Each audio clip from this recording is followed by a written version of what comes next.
Radio Pasión te invita a escuchar Apetito por la vida, un espacio para ti que te atreves a decirle sí a la vida. con la coach de vida Alma González. A buscar alternativas para amarte y ser feliz. Y a liberar tu magia interior que te guía siempre para tener apetito por la vida. ¡Bienvenido! Aquí en Radio Pasión US, seduciendo tus sentidos.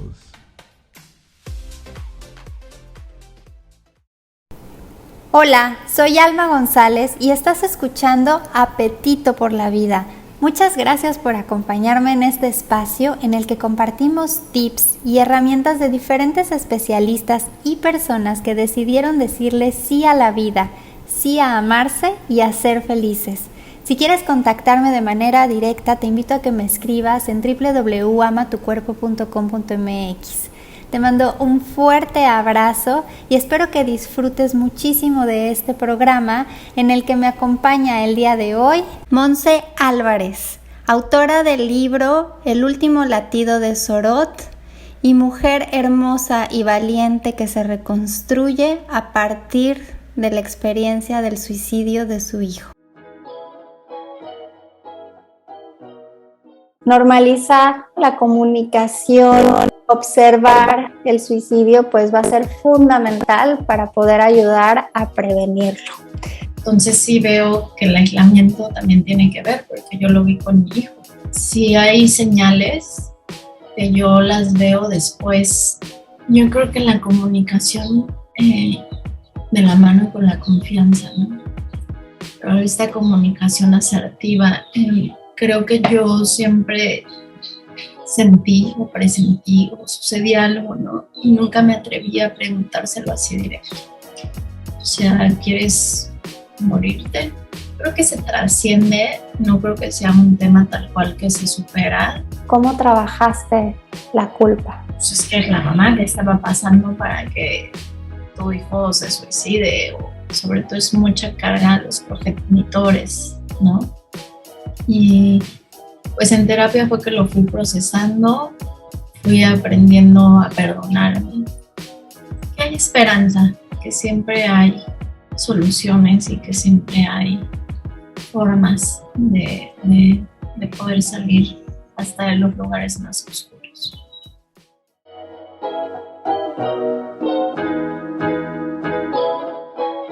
¿Qué tal? ¿Cómo están todos mis hermosísimos body lovers? ¿Cómo están el día de hoy? Mi nombre es Alma González y hoy estamos en un programa más de Apetito por la Vida.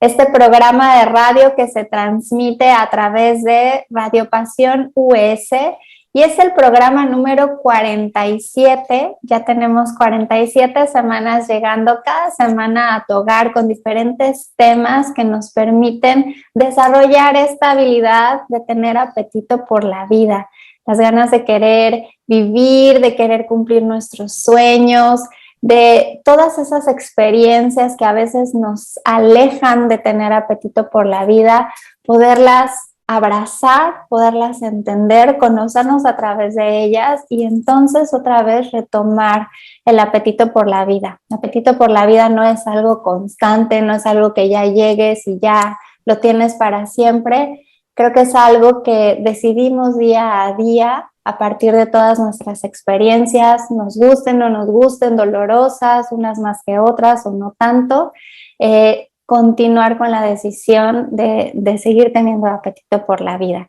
Y estamos celebrando esta semana, la semana de Viva la Vida. Es una iniciativa a través de Radio Pasión que se hace para la prevención del suicidio. El sábado pasado tuvimos un ciclo de conferencias, pues con especialistas de diferentes campos, psicólogos, psiquiatras, tanatólogos, y bueno, hablamos ampliamente de cómo prevenir el suicidio, cuáles son las causas, todas estas estadísticas después de la pandemia y cómo podemos crear ambientes familiares que permitan identificar estas pues situaciones que nos pueden llevar a todos a decidir suicidarnos, ¿no? Y cómo empezar a normalizar el diálogo de un tema tan tabú como es este. Nos pone incómodos, no nos gusta hablar, nos mueve muchísimas cosas y bueno, que es muy importante que empecemos a normalizar, porque normaliza, ¿no?, la comunicación, observar el suicidio, pues va a ser fundamental para poder ayudar a prevenirlo. Dice la OMS que por cada persona que se suicida hay 20 que ya lo han intentado y que una persona que comete suicidio, pues las señales vienen 2 años antes de que esto se haga realidad. Entonces, hoy estoy con una persona muy especial, se llama Montserrat Álvarez. Ella, cuando se entera de esta campaña que hacemos de Viva la Vida, me escribe y me dice que ella vivió el suicidio de su hijo y que a partir de esta experiencia ella se reconstruye, se autoconoce, se transforma y lleva todo este duelo y este dolor a trascenderlo y a querer, a través de un libro que ella escribe que se llama El último latido de Sorot, darle voz a su hijo, darle voz a todos los familiares que quedan, darle voz a este tema que estamos hablando, que es el suicidio. Yo le agradezco con el alma que me haya contactado, porque una cosa es hablar desde la teoría, todos los conceptos o las cosas que sabemos del suicidio, pero una muy diferente es cómo a partir de una experiencia así podemos reconstruirnos y podemos compartir esas herramientas, esas tomas de conciencia para otras personas, para ayudarles a ese proceso y quizá para ayudar, si está en el camino, a la prevención del suicidio de muchas personas. Así es que, Monse, bienvenida a Apetito por la Vida. Muchas gracias por estar aquí, por escribirme y por abrir tu corazón desde que mandaste ese mensajito. ¿Cómo estás hoy? Hola, ¿qué tal? Buena tarde. Pues estoy bien aquí escuchándote, lista para compartir, emocionada, y agradeciéndote esta oportunidad y este espacio para poder hablar de este tema. Vamos a tocar diferentes puntos, vamos a tocar cómo el suicidio es un tema tabú, qué pasa con los sobrevivientes, así me decía Monse que les llaman a las personas que quedan después de que una persona se suicida, familiares y amigos alrededor, les llaman sobrevivientes. Vamos a tocar algunos puntos, pero para empezar, Monse, a mí me gustaría que nos pudieras compartir un poco el contexto, ¿no? ¿Cómo fue esta experiencia para ti? ¿Cómo sucedió? ¿Cómo la viviste? ¿Cuántos años tenía Alfredo? Y bueno, ¿cómo sucedió el suicidio de tu hijo? Ok. Bueno, ¿cómo empezar? Pues bueno, Alfred tenía como 12 años, posiblemente antes, 10, pero como a los 12 años empezamos a percatarnos de que él se cansaba mucho o se sobreagitaba cuando hacía ejercicio o cuando salía a jugar con sus amigos o cuando iba a ciertos lugares, ¿no? Para hacer que tuvieran actividad física. Y se nos desvanecía mucho, o sea, era como que terminaba muy cansado y así lo pensábamos, que estaba cansado, pero no era eso, él tenía un tema cardíaco que no nos dimos cuenta hasta, pues tardamos en darnos cuenta que tenía que ver su cansancio relacionado con un tema cardíaco que ya se lo diagnostican bien cuando tiene 12 y medio, 13 años, y bueno, ahí es donde empieza pues una búsqueda para empezar de médicos, ¿no? Con el tema cardíaco. Aparentemente era un tema sencillo, era únicamente un cateterismo y pasa a su primer cateterismo y descubren que es algo pues más específico, necesitan aparatos más específicos y más complicado la situación. todo esto empieza a haber un desgaste con él, ¿no? Él en este inter empieza a tomar un medicamento que también le mandan y que yo después de su muerte descubro que este medicamento tenía muchísimos efectos secundarios, ¿no? Entre ellos la depresión, anorexia, que eso sí lo noté yo cuando él estaba aún con vida, o sea, no tenía ganas, no tenía apetito, no tenía tal cual apetito y pues yo creo que en ese inter, como bien dice tu programa, empezó a perder también el apetito por la vida, ¿no? Eh, tenía varios síntomas que veo en estas secuelas y que él fue presentando paulatinamente mientras lo empezó a tomar. Y bueno, todo eso se conjugó, lo hablo así porque fue como multifactorial todo lo que fue sucediendo en este inter, más las problemáticas internas familiares que te puedo decir que no tenemos la confianza de hablar los temas directos justamente, o de tener una comunicación asertiva, o de entablar la comunicación en temas incómodos o sensibles dentro de la casa. Yo no tenía tacto, posiblemente él no tenía la confianza hacia mí para comentarme ciertas cosas. Aunado a esto fue como la parte física y de su enfermedad, del que le empezaron a prohibir muchas cosas que, bueno, para su edad, no hacer ejercicio, no hacer esto, no hacer esfuerzo, más el medicamento, siento que lo empezó a deprimir. Y yo te puedo decir ahorita que está todo de moda lo de la pandemia, pues él vivió su pandemia desde antes, ¿no? Se tuvo que quedar aislado en casa, después de la recuperación de este primer cateterismo. Es el primer niño en esta escuela que le permiten empezar a enviar todo en línea, ¿no? Y lo veo así por la comparativa de ahora y el aumento de casos, ¿no? Que también yo he escuchado y tengo conocidos pues, que han estado sucediendo situaciones y el aumento de los suicidios. Entonces sí veo que el aislamiento también tiene que ver, porque yo lo vi con mi hijo, ¿no? Él se aisló mucho y regresa hasta el siguiente año al ciclo escolar. Entonces, después de esto, pues bueno, lo empiezo a ver cómo empieza a dejar sus actividades, ¿no? Como bien dices, si hay señales que yo las veo después, también no fue sencillo, ¿no? Como familiar, el desgaste de ir al hospital, de salirme a trabajar y buscar un trabajo donde me permitiera estarlo llevando a los hospitales a veces hasta 2 veces a la semana.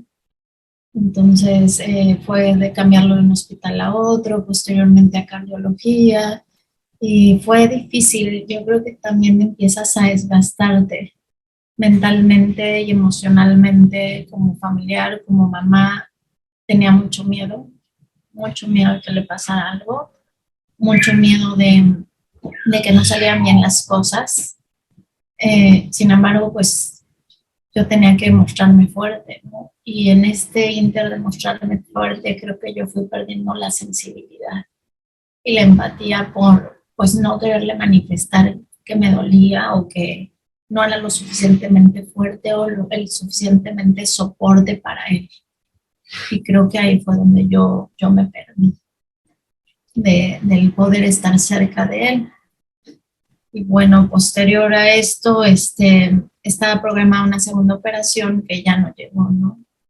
Ya no llegó, él me pide todavía en enero del año 2018 que si en abril, en marzo, que estaba programada, si la podíamos posponer para mediados de año, para verano. Le dije, sí, está bien, y lo alargamos un poco más. Me está apoyando una fundación también que se dedica a ayudar a niños con problemáticas de corazón, allá en Ciudad de México. Y bueno, en este inter él empieza a lesionarse, o sea, veo cómo deja el gimnasio, empezó a ir a canotaje, yo lo llevaba y tampoco ya no quiso ir, cada vez más aislado. Sí manifestó en algún momento después de esta operación abiertamente, me expresó que no tenía ganas de vivir, que de esa manera no. Y él en algún momento siguió haciendo sus actividades normal porque le limitaban el ejercicio ciertas cosas y me dijo, pues sí, o sea, estas son las señales de las que se habla, ¿no? De las que yo escucho en conferencias o las que nosotros, aunque las vemos, no sé qué pasa o que si la parte emocional que estás tan involucrado no las quieres ver, ¿no? Y él me decía, sí, si me muero, me quiero morir haciendo algo que me gusta, ¿no? Entonces ves estas manifestaciones que evidentemente yo las vi hasta después y sí hay efectivamente estas manifestaciones y las digo así abiertamente, pues porque yo no les tomé tanta atención, pero tal vez alguien que todavía está a tiempo, que está viviendo con una persona con pensamientos o con ideación suicida o con planeación suicida, pues tal vez pueda verlo, detectarlo. Es que yo, bueno, ahorita que escucho tu relato, eh, no lo sé, yo es algo que percibo.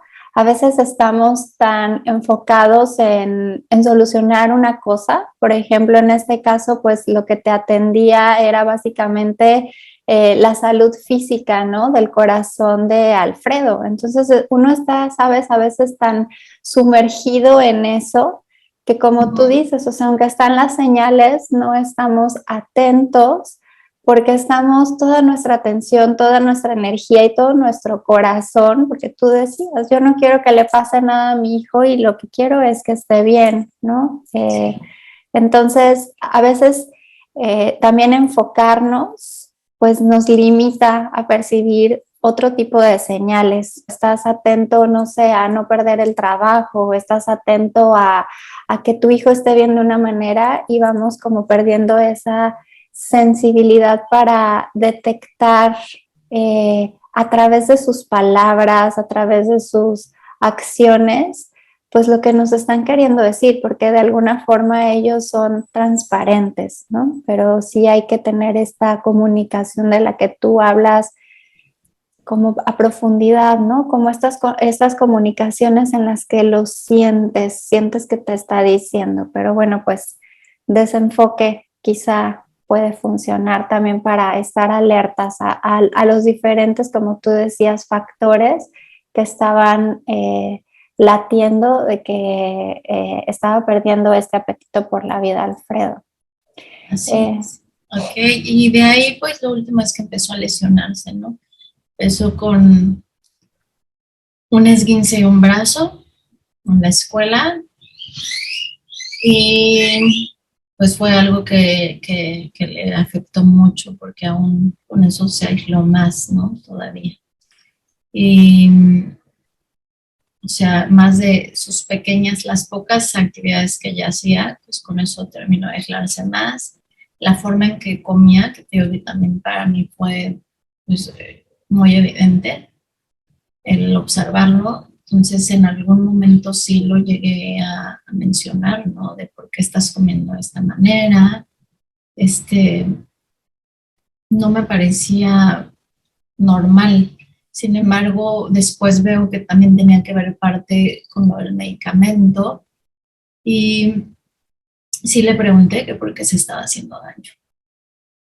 ¿No? Con esta parte de las lesiones, que empezó justo a lesionarse, no autolesionarse, sino con lesiones de que se cayó, fue el evento del Día del Estudiante y se metieron estas pelotas enormes, 7 meses, y aparentemente ahí fue donde se lesionó y después la última semana de que él vive, también el lunes, se esguinza un pie, aparentemente también, porque no lo puedo decir, no lo vi, jugando fútbol en la escuela, ¿no? Entonces, esa semana ya no fue a la escuela, se quedó en casa. Y nuevamente el aislamiento, ¿no? Y se quedó toda la semana y el viernes todavía lo vi en la noche cuando yo regresé de trabajar. Yo me quedé cenando con él, o sea, yo no cené, pero me quedé acompañándolo y sentí algo, justo esto que dices. Y su celular recuerdo que no dejaba de sonar y aparecer mensaje que decía, lo volteó boca abajo, ¿no? Y pues el sábado yo me voy a trabajar y a mediodía es que me llama mi mamá y que se había tomado justo las pastillas que él tomaba para el corazón, lo que hacía es ralentizarlo, porque es lo que se le subía muchísimo la presión, muchísimo, entonces le daban tipo 200, arriba de 200 palpitaciones por minuto. Entonces él lo que hizo fue tomarse su medicamento, muchas pastillas de su medicamento. Entonces de ahí le dije, pues llévalo a cardiología, me salí del trabajo, me fui al hospital directo, yo llegué, ya no pude verlo, ya lo tenían pues en una sala de cirugía y pues empezaron a bajar los doctores, a decirme la situación, a hacerme firmar cosas, pues porque no se veía bien la situación, ¿no? Cada vez era pues más desolador el diagnóstico, cada vez que bajaban a decirme y a pedirme permisos, ¿no? De lo que tenían que hacer con su cuerpo para intentar salvarle la vida. Y bueno, pues finalmente pues no bajan para decirme que no lo logran. Que no lo logra él, que no lo logran ellos. ¿Cómo fue esa primera etapa? O sea, cuando te avisan los médicos que ya falleció, ¿qué estaba pasando con Monse en ese momento, además del impacto? O sea, ¿cómo fue que recibiste este impacto? Creo que entras como en shock y en una negación, en negación tal cual. O sea, no es nada más el decir momentáneamente, no es cierto, no pasó, ¿no? De entrada pues sí era así y mi mente simplemente no lo podía como procesar. Entonces me decían, ¿qué quieres que hagamos? Decía, quiero ver el cuerpo de mi hijo, ¿no? Necesito verlo, o sea, yo necesitaba ver su cuerpo para como saber de que era real lo que estaba sucediendo. Y entras en shock y yo creo que ese shock me duró 2 meses, 3 meses, no es como 3 meses, pero el primer mes donde a mí me cae como el 20 de todo es la primera misa, ¿no? Que se le manda a hacer del primer mes, ahí es como si despertara de este mes que está como entre nebuloso, entre que pues también abrir el teléfono a Alfredo y ahí descubro como varias situaciones de bullying, de cual que también te había comentado, por eso es que yo te comento lo de las lesiones estas, pues qué es lo que él dijo en casa, ¿no? Pero yo pude abrir el teléfono, tuve que buscar asesores y todo con la Mac y me pudieron desbloquear. Afortunadamente su computadora se quedó abierta con los correos y ahí es donde también veo mucho de todo esto. Él llegó a comentarme algunas cosas, ¿no? Pero yo platicaba con él y le decía, bueno, no tiene importancia, mira, tú vas a crecer, esto solamente es una etapa, es la secundaria. Y hoy entiendo que para él era su mundo, ¿no? A lo mejor yo ahí también hubo una parte de minimizar su dolor. Sin embargo, para él era su mundo. Ciertas personas o ciertos amigos, pues es tu esfera, es tu mundo, es lo que te importa. Entonces, más allá de que él creciera, se cambiara de escuela o además en ese momento, pues era para él valioso e importante todo esto. Entonces, también ahí me doy cuenta de la necesidad que yo tengo de aprender a validar las emociones y las experiencias de los demás, ¿no? Viene este periodo pues de duelo, como dices, de mucha confusión, de poco entendimiento. ¿Cómo es que empieza a acomodarse las cosas para ti, ¿no? O sea, ¿cuál crees que fue ese primer momento después de que tu hijo fallece que empezaste como a reagruparte, o sea, como a retomarte, como que empezaste a ver que había mucho que aprender de ti y de la situación que habían vivido? Fue largo el proceso. O sea, el proceso no es, te puedo decir que fue a los 2 meses o a los 6 o a los... fue muy paulatino, ¿no? Y eso también a veces desespera mucho porque estamos en una sociedad que nos ha enseñado que todo es rápido y que lo rápido es mejor y que lo más fácil también es lo mejor. Entonces se necesita tenerte mucha paciencia y saber que a mí me puede durar tanto tiempo, pero a ti te puede durar menos o te puede durar más porque no es un tiempo exacto, pero yo creo que el despertar fue como paulatino, o sea, cada vez empecé con tanatología, ¿no? Con mi terapia de tanatología, porque verdaderamente estaba muy desesperada. Sentía que iba a enloquecer, se siente muchísimo dolor, o sea, un dolor indescriptible, o sea, creo que en toda mi vida, con muchas experiencias, pues nunca había sentido ese dolor, ¿no? Entonces, sentía que no iba a librarla. Yo tampoco tenía ya para ese momento apetito por la vida tal cual, o sea, no le veía sentido a mi vida. Entonces empecé con terapias con eso, posteriormente hice algo de constelaciones, me quedé a hacerlo el libro, cosa que me ayudó mucho, solo que puedo ver la diferencia de aquel momento, como empieza el libro. Yo estaba muy enojada con todo, muy enojada con el afuera, muy enojada con la escuela, muy enojada con los niños bullying, muy enojada con mi familia, muy enojada con Alfredo a veces, y en el fondo era mucho enojo conmigo, ¿no? Entonces, poder ver eso, hubo un proceso en el que yo necesité estar enojada con todo eso afuera, pero hubo un momento en que tuve que voltear a verme por saber por qué estaba tan enojada conmigo. Entonces siento que ahí es donde empieza realmente esto que dices, como un despertar diferente, y que bueno, en tiempo yo te puedo decir que hasta después de los 2 años, justo un mes antes de que él iba a cumplir 2 años, en el 2020, me empecé a sentir mejor. Y en el 2020 para mí la pandemia fue como una bendición, aunque se escucha así, porque fue un lapso que dije, uff, yo necesitaba algo así desde un año atrás, ¿no? Un tiempo para mí, sin gente, sin ir a trabajar, quedarme aquí, a estar conmigo. Para mí fue como ese tiempo también, y el ver pues algo tan impactante también en el mundo y todo lo que estábamos viviendo, eh, también empezó a, no sé si a purificar del proceso mismo que yo ya traía, ahí terminé de escribir el libro, lo terminé de escribir unos mesecitos antes, y yo me acuerdo perfecto, un mes antes de que él cumpliera casi los 2 años, yo empecé a sentir este apetito por la vida. Justamente sí quiero hacer esto, sí tengo ganas de hacer esto otro, como empecé con ciertas ideas, ¿no? Que sí me gustaría vivir para esto, más allá de tus habilidades y de un trabajo y de lo cotidiano, o sea, como realmente un hacer, una esperanza, una sensación de tener ganas de hacer algo. La presión social también, ahora que dices, ¿no? O sea, hacerte como este espacio de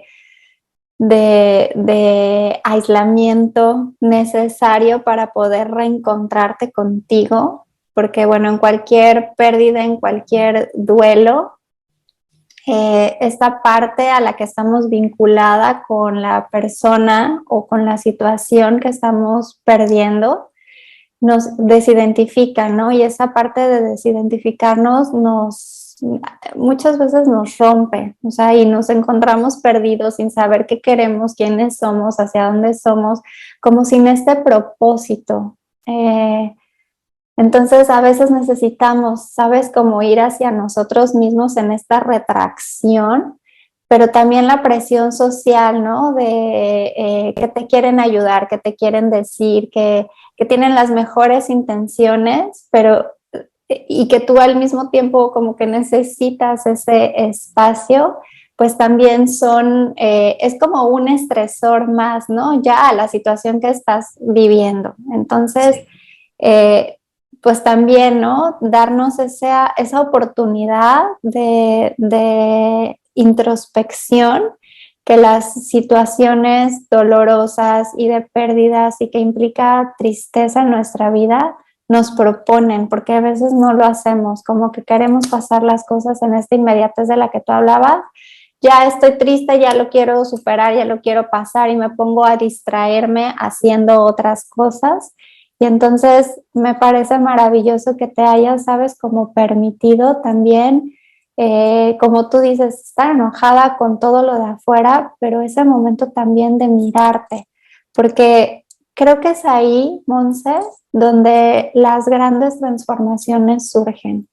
Cuando tú puedes mirarte a partir de tu dolor, cuando lo puedes sentir, experimentar, es cuando se empieza a mover, se empieza como a, ¿sabes? A hacer como, no sé, como estas gotitas, ¿no? Que se empiezan a hacer chiquititas, chiquititas, hasta que ya pareciera que no hay nada.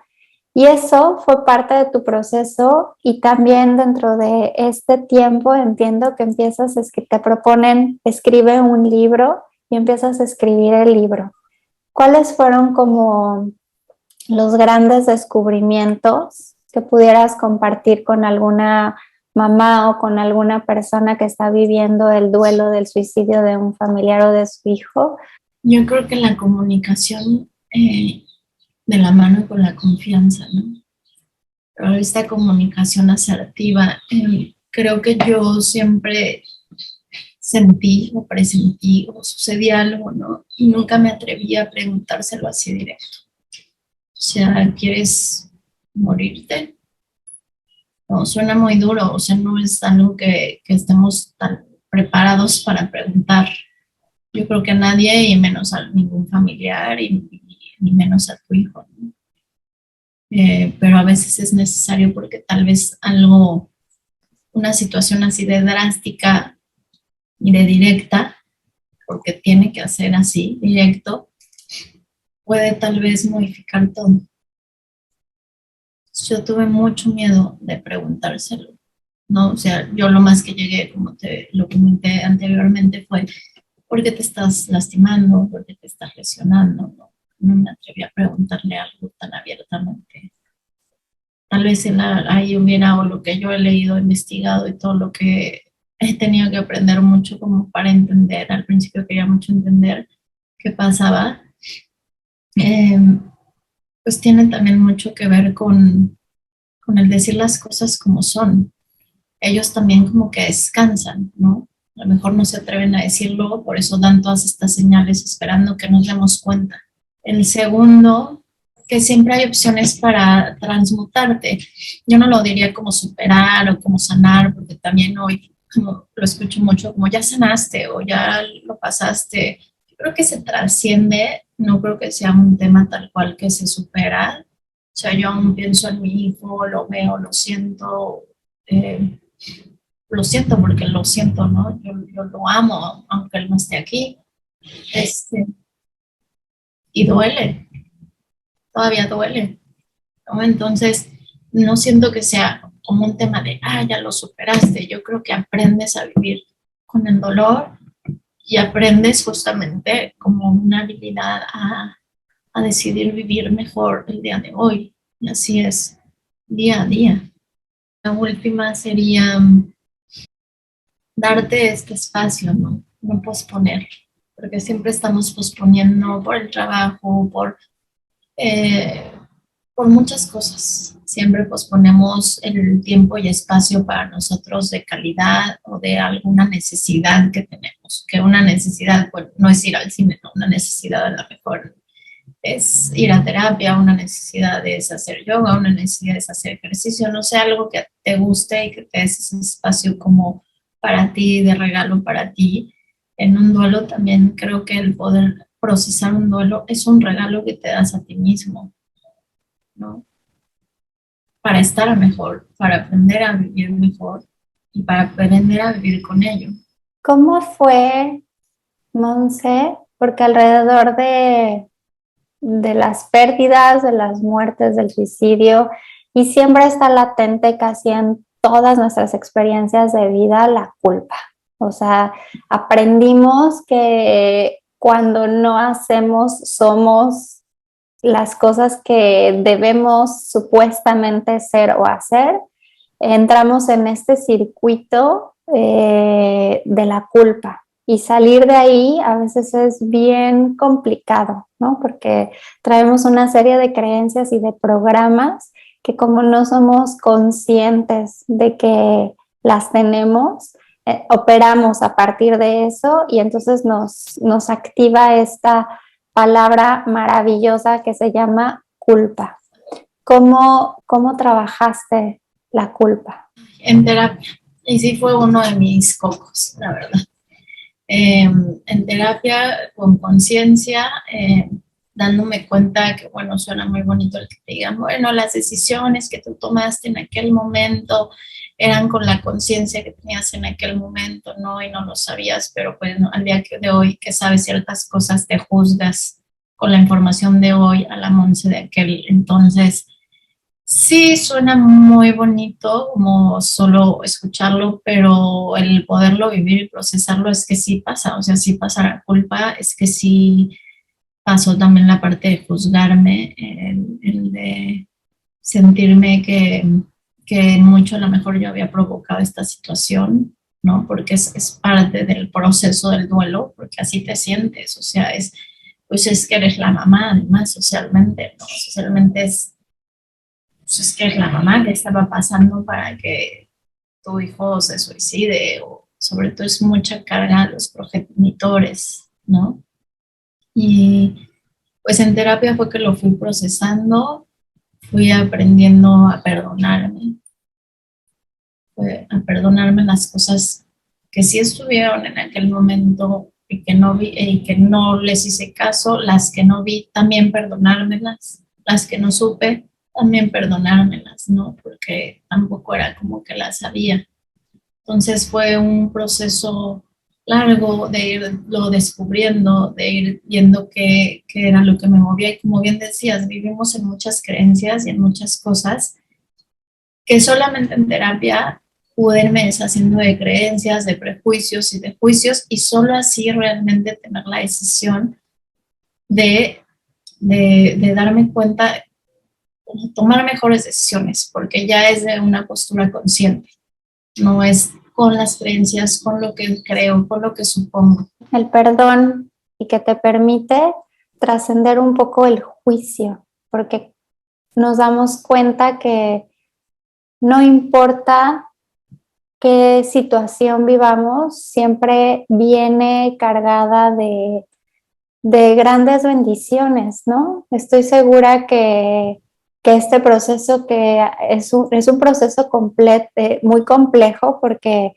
que alguien te diga que no quiere vivir, que alguien se quite la vida, que alguien nos implica como humanidad, ¿no? Un choque, o sea, un impacto, porque lo que hacemos básicamente es llegar a este mundo y sobrevivir y nos compramos esta historia de que hay que vivir felices y de que la vida y es súper bonita y que merece la pena vivir todo el tiempo.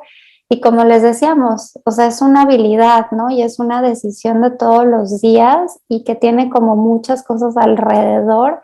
Entonces, cuando te sientes con estas pocas ganas de vivir, pues empieza a ser un tema tabú porque se empieza a ocultar, ¿no? Entonces, ¿cómo yo le digo a mi mamá que no quiero vivir si básicamente vengo a esta vida a vivir, ¿no? Y debería de vivirla y debería de vivir además feliz y debería, entonces todos esos deberías, siento que son los que también van minando esta capacidad que tenemos de expresarnos tal cual es, pues sí, estoy viviendo una etapa en la que no tengo ganas de vivir, o sea, en la que me siento perdido, me siento confundido, me siento sin energía y así es.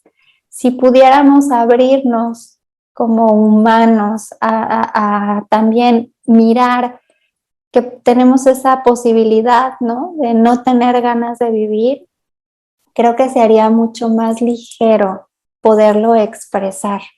Pero como dices, o sea, enfrentarte primero a la pregunta como papá, o sea, ¿no quieres vivir? El miedo de la respuesta, ¿no? Porque además esta parte muy interna de ti la sabe.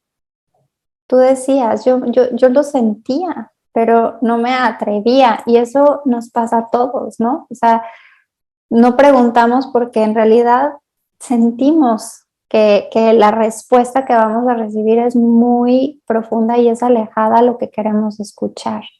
pero también toda esta carga, ¿no? Social, de cómo enaltecemos y celebramos y la vida sin observar que también estamos compuestos de días tristes y de días alegres, y también hay días como que no te dan ganas de vivir y hay días que sí te dan ganas de vivir.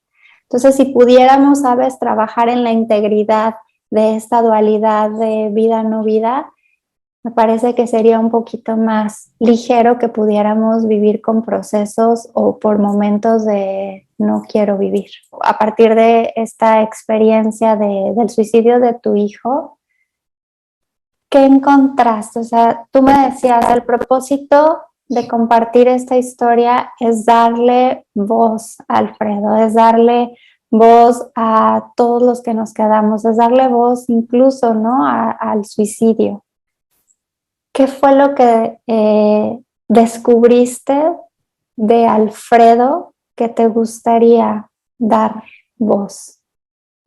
Descubrí que era un niño sumamente sensible, igual que yo, ¿no? Y que yo empecé a sensibilizarme y hacerte a partir también de todo eso, ¿no? Y a quitarme estas máscaras. Para mí, más allá de lo social, como que fue mucho para mí, que era lo que yo quería o qué oportunidad tenía que él no tenía ahora, ¿no? Que era poderme reinventar y ser lo que yo quería, más allá de si mis amigas, si mi familia, si la sociedad. Y creo que es algo que él hubiera querido hacer, ¿no? Y no tuvo la oportunidad, no tuvo a lo mejor las herramientas, además de que, bueno, la adolescencia propia es una etapa también bastante, pues, inestable, ¿no? En muchos sentidos, de búsqueda de identidad, de sentirte perdido, más las complicaciones, pues, que él vivió. Siento que no tuvo esa oportunidad, ¿no?, de conocerse y de ver lo maravilloso, el maravilloso ser que era, tal cual. Eso es lo que descubro, que no tuvo esa oportunidad, y a partir de ahí yo he buscado esa oportunidad en mí y en quedar bien conmigo, que la que importa soy yo, en trabajar y en las cosas que hago son para mí. Es esa la voz que quieres ofrecer. Sí. ¿Qué podrías o qué te gustaría compartir con una persona que está viviendo un proceso de pérdida de apetito de la vida, de pérdida de sentido de la vida?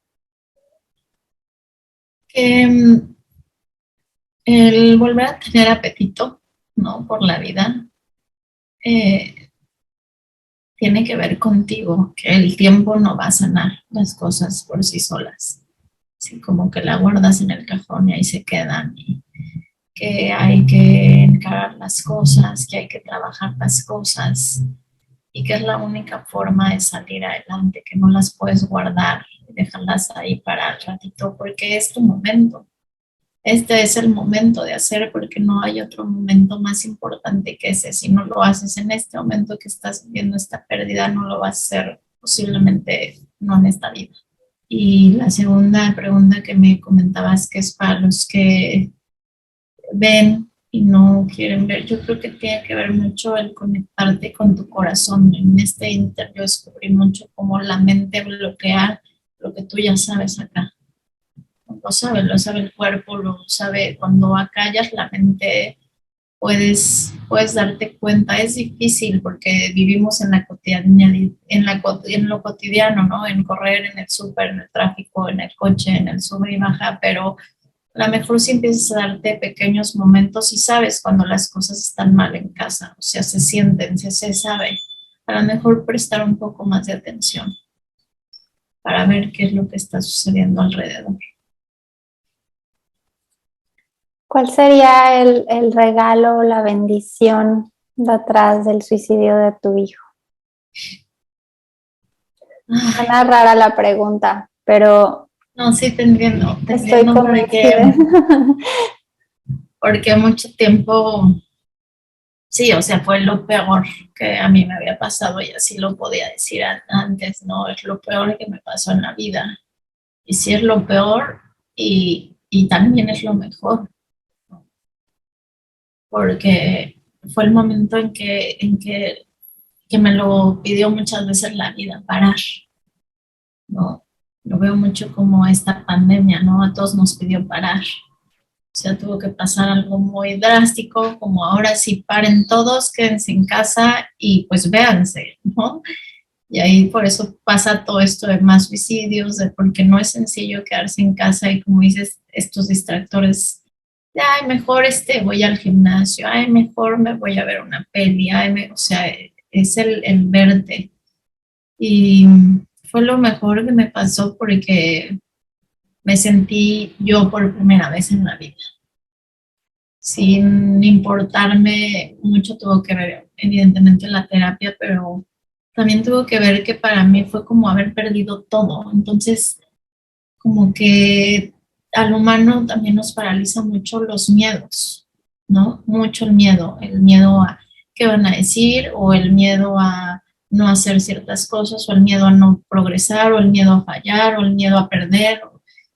Entonces aquí como había perdido todo, para mí era todo, ¿no? O sea, porque todo lo que hacía, ir al trabajo, todo, atrás de todas estas acciones siempre eran, pues al final para él, ¿no? O sea, cuando tienes un hijo, mucho es para tus hijos. Entonces, para mí sí fue perderlo todo, ya no había este miedo. Y ese es el regalo, que en este inter me descubro y aprendo a ser más yo. O sea, puedo ser yo, creo que por primera vez en toda mi vida. Enfrentarnos a nosotros es exponernos, ¿no? A descubrir todas estas cosas que no queremos ver. Es un acto de valentía y que a veces la vida te empuja, ¿no? O sea, te lo pone enfrente sí o sí, porque si no, o sea, ya no puedes no mirarlo, ¿no? Eh, a todos nos corresponde expandir nuestra conciencia a través de diferentes situaciones, pero al final creo que cualquier situación que vivamos, la gran bendición o el gran regalo que trae atrás siempre va a ser esta expansión de nuestra conciencia, ¿no? Esta expansión de empatizar, de comprender al otro, de aprender a comunicarte contigo misma, con tu corazón, pero también con los demás. Sabes, atrás de todas las experiencias que vivimos día a día no nos damos cuenta porque estamos en este trajín y en esta rapidez, pero es parte, ¿no? De lo que te propone la vida y es parte de lo que te propone esa experiencia que estás viviendo. Entonces, esto que nos estás compartiendo es parte de lo que estoy diciendo de ayudarnos a expandir nuestra conciencia a través de tu relato, a través de tu historia, a través de cómo fue, ¿no?, la reconstrucción de Monse ante un impacto tan grande como el suicidio de tu hijo, porque pues, como tú dices, ¿no?, toda nuestra identidad, que eso también es parte de lo que creo que tenemos que ver como papás, ¿no? Toda nuestra identidad a veces está vinculada a nuestros hijos. Entonces, cuando nuestros hijos no están, ya sea porque murieron o porque se fueron de casa o por cualquier cosa, nos sentimos perdidos. Entonces, qué bonito, Monse, y mi admiración hacia ti, que a partir de una experiencia como la que viviste, tú pudiste encontrar, ¿sabes? Todas esas eh, joyas que te dejaron, ¿no? Para tu crecimiento y también para poder compartirlo con la gente que ahorita lo está viviendo, ¿no? Porque estoy segura que si alguien se conectó con alguna de tus palabras, eso es parte, ¿no? De la expansión de conciencia de la que yo les estoy hablando. Nos conectamos a profundidad con esa comunicación no vista y eso le puede ayudar a muchísima gente, ¿no? A muchísima gente a entender su proceso y a recuperar este apetito por la vida, ¿no? Que es como el mar, es como a veces vas con toda la energía hacia la orilla y después te vuelves bien planito y tienes que regresar a reconstruirte y así en este ciclo siempre estamos. Entonces, pues agradecerte de corazón que nos hayas regalado estas palabras, que nos hayas abierto tan transparente esta vivencia que tuviste, porque como decíamos al inicio, no es un tema fácil, porque está como muy cargado de muchas creencias e incluso, ¿no? Atreverte a decir que sí hubo un regalo atrás del suicidio de tu hijo, o sea, suena como, no inventes, o sea, ¿cómo puede haber un regalo en una situación como esta, ¿no? Entonces, yo te agradezco profundamente que me hayas escrito, que hayas querido compartir pues todas estas cosas con nosotros. ¿Y te gustaría leer un pedacito, un párrafo o algo de tu libro para dejar a todos aquí con unos de tus pensamientos? Ay, pues a lo mejor los agradecimientos te los leería, ya lo tengo aquí en mi teléfono. Okay. El último latido de Sorot. Sorot es porque así se hace nombrar él, y ahí veo en este inter su pérdida de identidad. Ya no quiere ser Alfredo, no quiere ser, de hecho se molestaba. No, dime Sorot, dime Sorot. Entonces, sí está como en esta búsqueda que él también estaba como perdido, así siento que tiene que ver mucho su nombre, el sobrenombre que se pone. Y él me escribió en unas flores, en un cumpleaños: el corazón es el que nos une, no la sangre. Entonces lo pongo como una frase en el libro. Y bueno, los agradecimientos este libro lleva agradecimiento especial a mis propios dolores del alma, mi propia reinvención y al valor de aprender a amarme en este tiempo de autocuidado y sanación. Agradezco y dedico este libro a Alfredo, mi hijo. Eres mi inspiración y gracias a ti es posible la creación de este libro. En él va la expresividad de todo mi ser, mi esencia y todo el amor que yo siento por ti, Alfredo.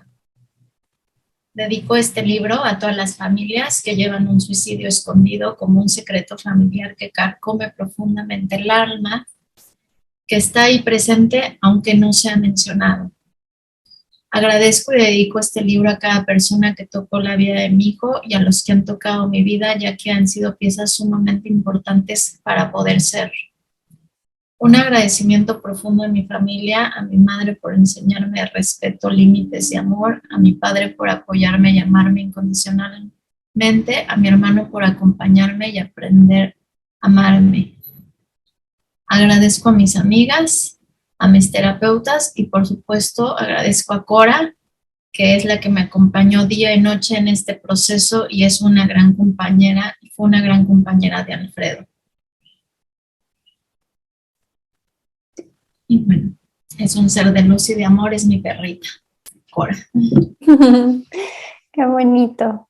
Muchas gracias, Monse, por estar aquí hoy en Apetito por la Vida. ¿Quieres decir algo más? Un mensajito final Un mensajito final. Que hay esperanza, que siempre hay soluciones y que siempre hay formas de poder salir hasta de los lugares más oscuros. Monse, podemos encontrarte si alguien está viviendo algún proceso parecido y te quiere contactar o queremos leer tu libro, ¿en dónde te podemos encontrar? Estoy en Facebook como El Último Latido y en Instagram está como el @elultimolatido_ de Sorot. Muy bien. Pues bueno, para todas aquellas personas que les llama algo, ¿no? Contactar a Monse, que se conectaron con algo, no importa qué rol o qué pedacito del proceso estés viviendo, si algo te nace, contacta con Monse, porque no hay mejor acompañamiento de alguien que ha podido vivirlo y que lo ha podido trascender, ¿no? O sea, que ha usado todo ese dolor a modo de alquimia y que lo ha podido traducir en esta luz, ¿no? Que hoy es Monse, o sea, en esta reconstrucción que hace Monse con ella a través del libro, con la compañía de Cora y por supuesto, pues con toda la experiencia que surgió a través del suicidio de Alfredo. Muchas gracias por acompañarnos en este programa. Los invito a que me visiten a www.amatucuerpo.com.mx. En Ama tu Cuerpo justo trabajamos todo este amor a uno mismo, ¿no? En esta conexión que no tenemos a veces con nuestro cuerpo, con nuestras emociones, con nuestra alma. Y también en Apetito por la Vida a través de Radio Pasión US todos los lunes a las 5, los jueves a las 11 y los sábados a las 10 de la mañana.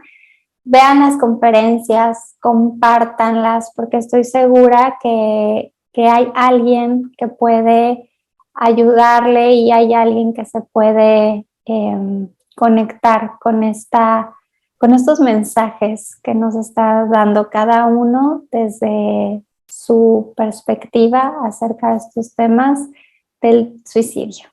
Muchísimas gracias, como siempre, les mando un fuerte abrazo y les deseo mucho apetito por la vida.